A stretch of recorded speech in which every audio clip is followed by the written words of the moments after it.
Hello, my name is Clarissa Lugo, and I will be profiling East Whittier City School District. I thought it would be beneficial for me to profile this district because I am a current employee of this district, and it would just be beneficial for me to learn more about the district that I work for and their strengths and weaknesses. So let's begin. So, what are some characteristics of East Whittier City School District? So, first of all, there are 13 different school sites. 10 of these school sites are elementary school and 3 are middle schools. There are no high schools in this district. It's a very small district. There are 8,850 students enrolled in this school. Of these 13 schools, one of the 13 schools is a National Blue Ribbon School. 7 out of 13 are California Distinguished Schools, and 4 out of the 13 have received the Gold Ribbon School Awards. So these are some nice accomplishments for the school district. Okay, so let's meet the staff.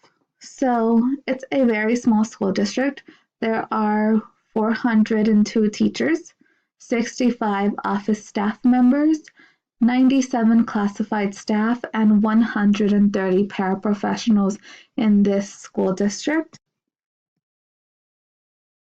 So this is a little chart that will show you the teachers per student ratio.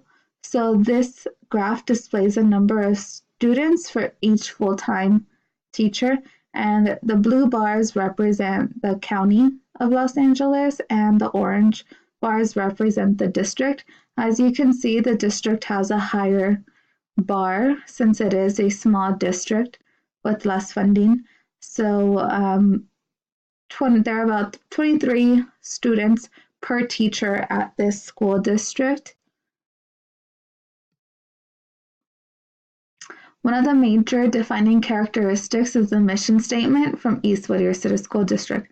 And the mission statement says that the mission of the East Whittier City School District is a progressive community united in learning, is to empower students so that each actualizes his or her unique potential and responsibility, contributes to a global society through a system distinguished by rigorous academics, innovative use of technology, creative exploration, and nurturing learning experiences.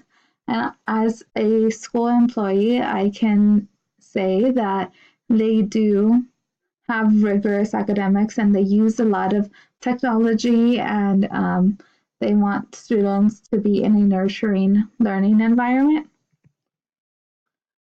And the way that they are doing this is by this motto that the school district goes by, and it is opening the door to every child's future. And at East Whittier City School District, they are preparing students to be 21st century citizens by teaching them the 5 essential C's.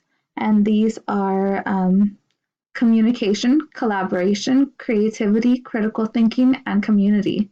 These skills will open the door to students' future education, careers, and other important areas of their lives.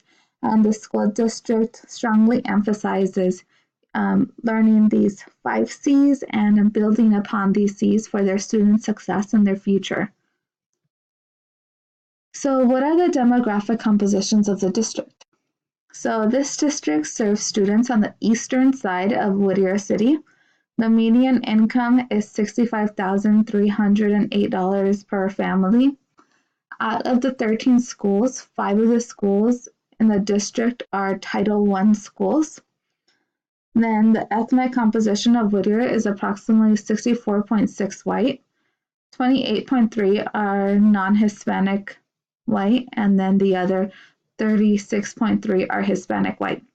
1.3% of the population are African American, 1.3 are Native American, 3.8 are Asian, 0.1 are Pacific Islander, 24.4 from other races and ethnicities, and 4.4 from 2 or more races.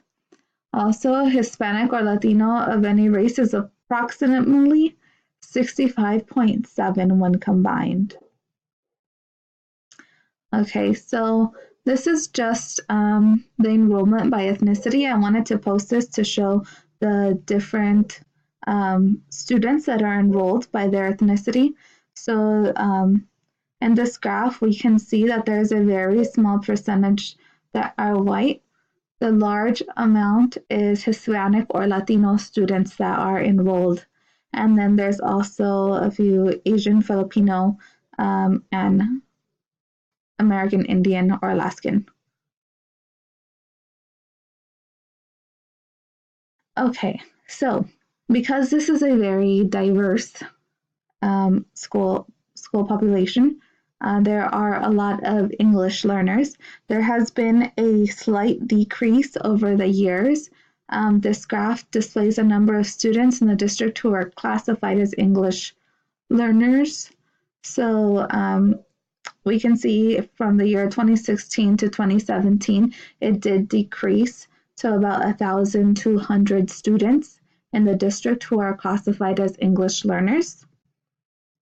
Because there's a wide variety of ethnicities, this graph displays English learners and their language.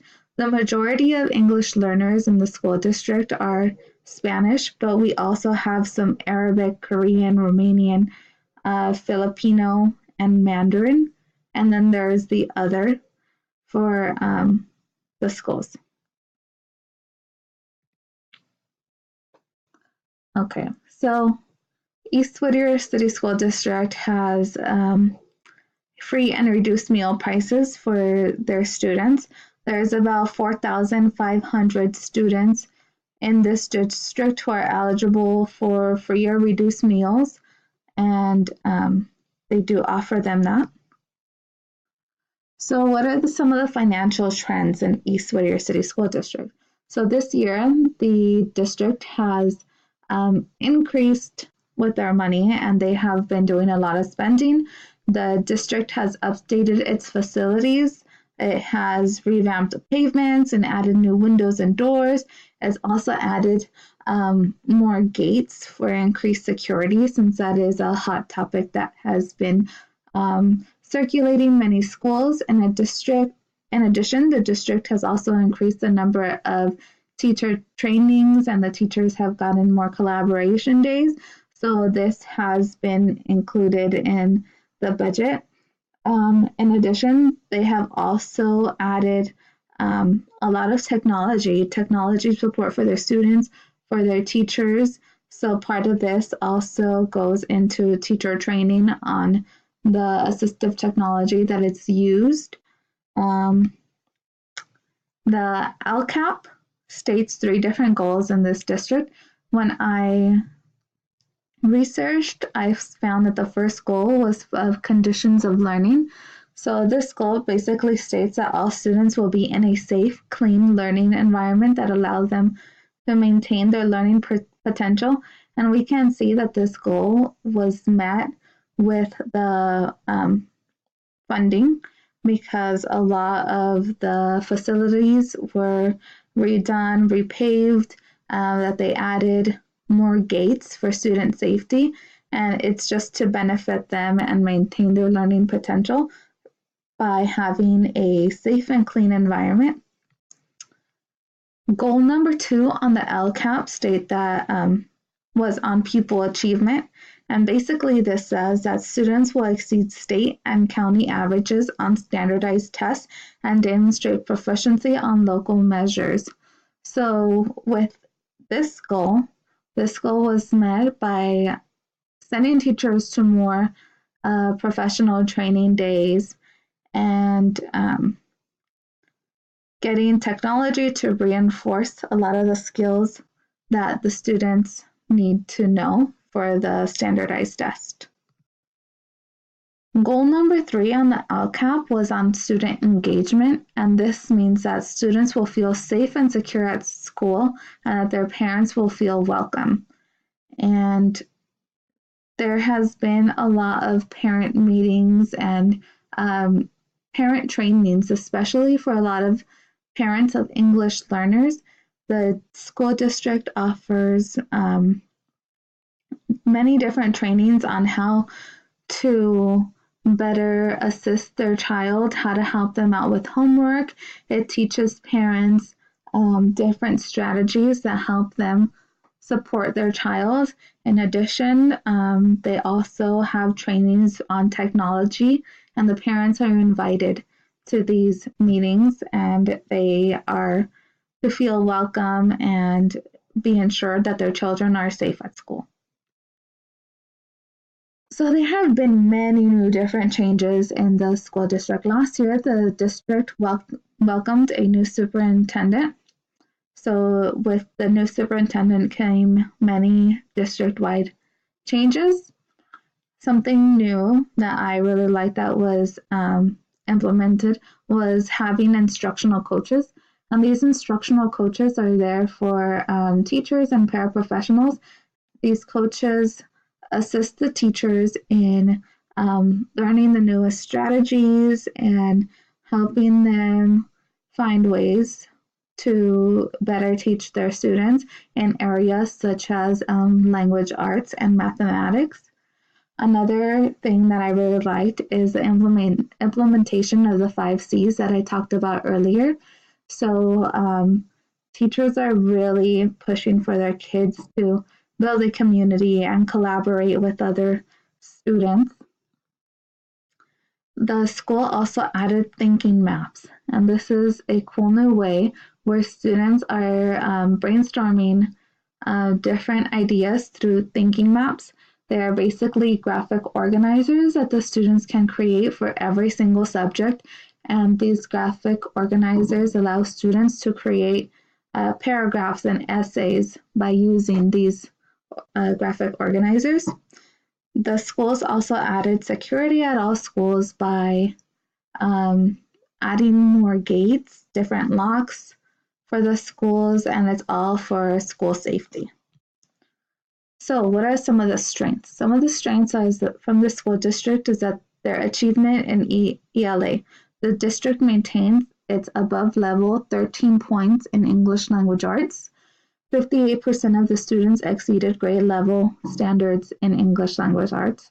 There was also a 5.4 point growth in mathematics, growth in English learners supported by intervention programs as well. So this is some of the CASP results of English language arts, and we can see that most of the students met the grade level expectations, and that would be the orange color.